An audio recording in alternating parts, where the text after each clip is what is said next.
सोचिए, एक कॉलेज जहां कानून पढ़ाया जाता है, जहां इंसाफ की बातें होती हैं, वहीं एक 24 साल की लड़की को 3 घंटे तक बंधक बनाकर दरिंदगी की सारी हदें पार कर दी जाती हैं।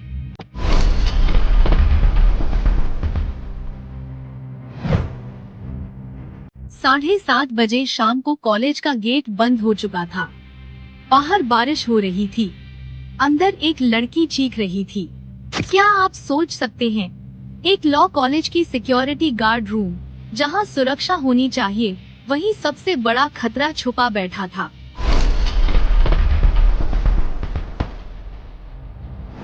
क्या कॉलेज के बाकी लोग बहरे हो गए थे? क्या किसी ने उसकी चीखें नहीं सुनी, या फिर सब जानते हुए भी चुप थे?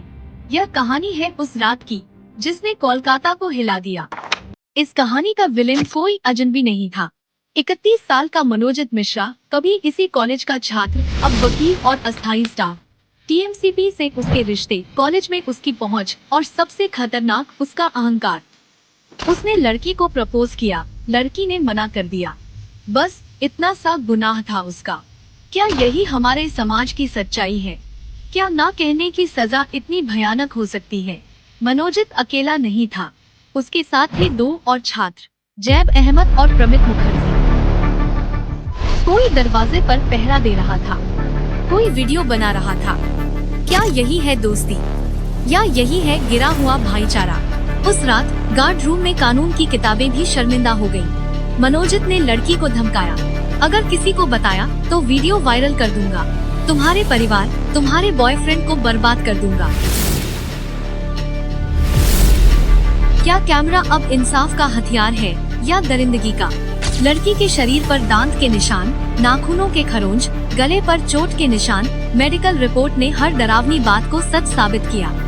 क्या सोच रहे होंगे वो लोग जो कहते हैं लड़कियां झूठ बोलती हैं? क्या अब भी किसी को शक है?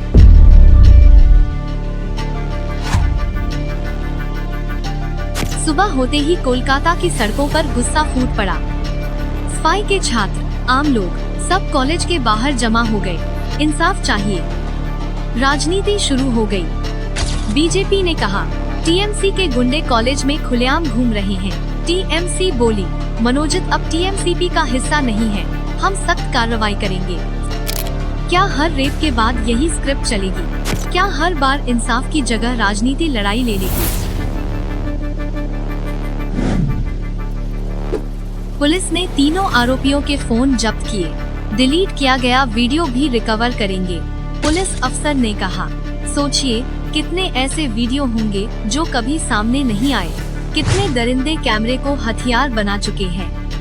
क्या टेक्नोलॉजी अब डर का नया नाम है?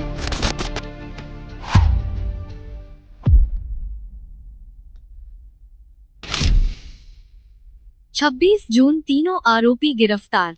भारतीय न्याय संहिता की धाराएं, गलत तरीके से बंधक बनाना, सामूहिक बलात्कार, आपराधिक षड्यंत्र। 4 दिन की पुलिस कस्टडी। क्या 4 दिन की जेल उस लड़की की जिंदगी लौटा सकती है? क्या कानून का डर अब भी बचा है, या फिर हर दरिंदा जानता है कुछ दिन बाद सब भूल जाएंगे?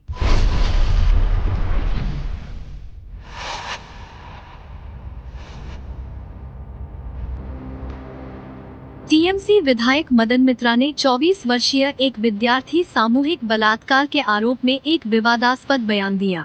उन्होंने कहा, अगर वह लड़की वहां अकेले नहीं गई होती तो यह नहीं होता। उसे अपने 2 दोस्तों को साथ ले जाना चाहिए था। यह लड़कियों के लिए संदेश है कि वे बंद कॉलेजों में अकेले न जाएं। इस पीड़िता को दोष देने वाले बयान की बीजेपी और जनता ने निंदा की है। अगर जाने का टाइम लड़की किसी को बता के जाते थे, 2 सहेलियां लेके जाते थे, ये नहीं करते। हर बार की तरह राजनीति ने इंसाफ पर कब्जा कर लिया। बीजेपी कहा, टीएमसी के गुंडों ने ये किया। टीएमसी कहा, हमारे खिलाफ साजिश है। एसएफआई कहा, कैंपस में सुरक्षा कहाँ है? क्या किसी ने लड़की से पूछा, तुम कैसी हो? क्या किसी ने कॉलेज प्रशासन से पूछा, तुमने क्या किया?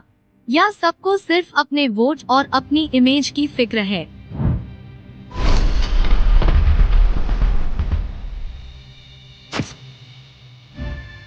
यही शहर, यही गुस्सा, यही चुप्पी।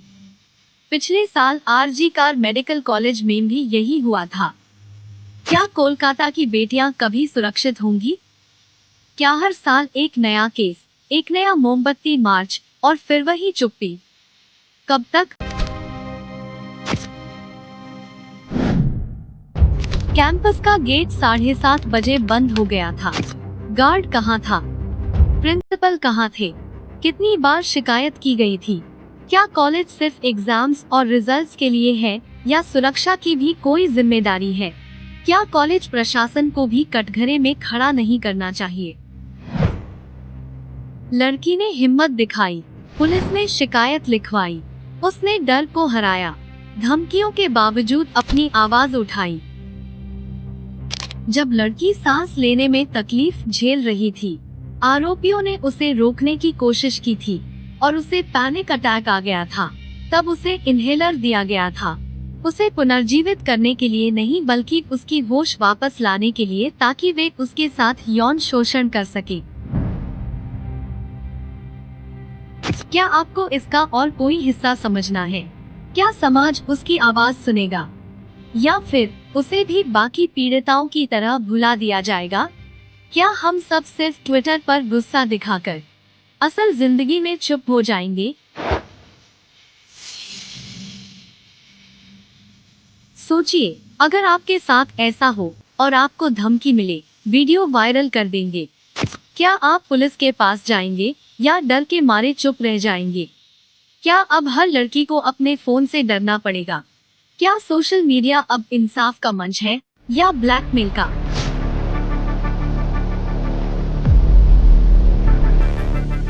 हम सब जानते हैं, ये पहली बार नहीं हुआ, फिर भी हर बार हम चुप रहते हैं। क्या हमारी चुप्पी भी अपराध है?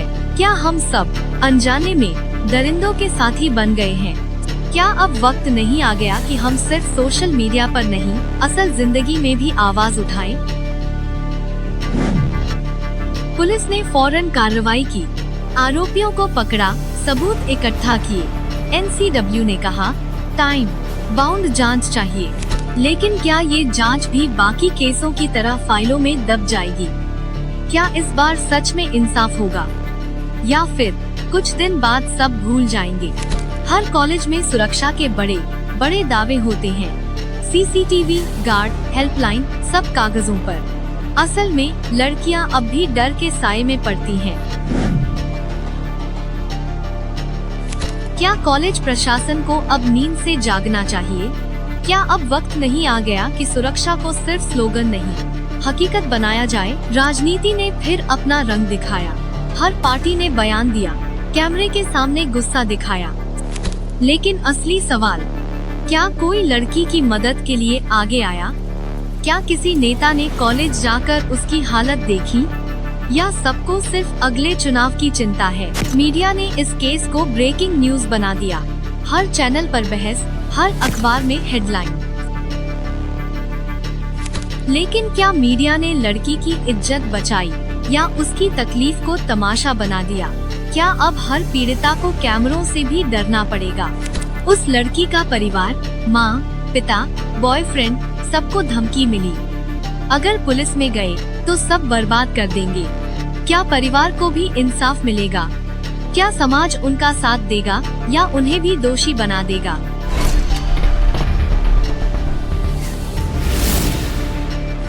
मनोजित मिश्रा, वकील, स्टाफ, राजनीतिक कनेक्शन, क्या उसका रसूख ही उसकी हिम्मत बना?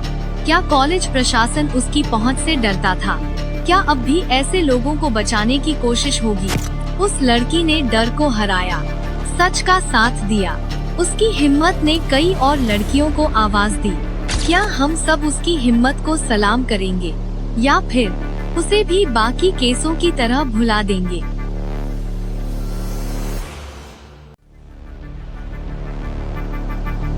कोलकाता, कभी संस्कृति का गढ़, अब डर का शहर। लेकिन हर अंधेरे के बाद उजाला आता है।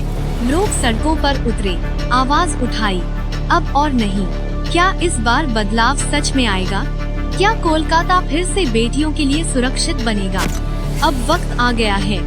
हर कॉलेज में 24/7 सुरक्षा, हर शिकायत पर फौरन कार्रवाई, राजनीतिक संरक्षण खत्म, पीड़िताओं के लिए काउंसलिंग और सपोर्ट। क्या हम ये सब कर सकते हैं?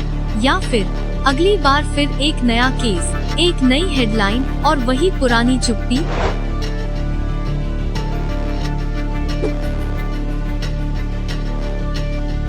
अब सवाल आपसे, क्या आप सिर्फ वीडियो देखकर आगे बढ़ जाएंगे या इस बार आवाज उठाएंगे?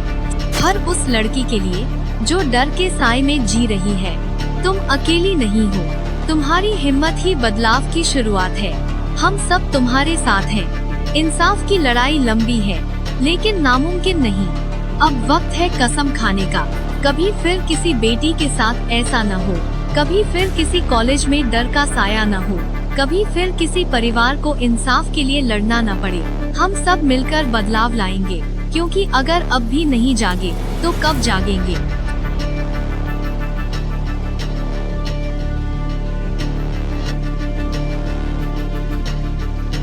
ये कहानी सिर्फ एक लड़की की नहीं, पूरे समाज की है। ये लड़ाई सिर्फ इंसाफ की नहीं, इज्जत और हिम्मत की है। क्या हम सब मिलकर इस लड़ाई को जीतेंगे, या फिर अगली बार फिर एक नया नाम, एक नया चेहरा और वही पुरानी कहानी? सोचिए, जवाब आपके हाथ में है।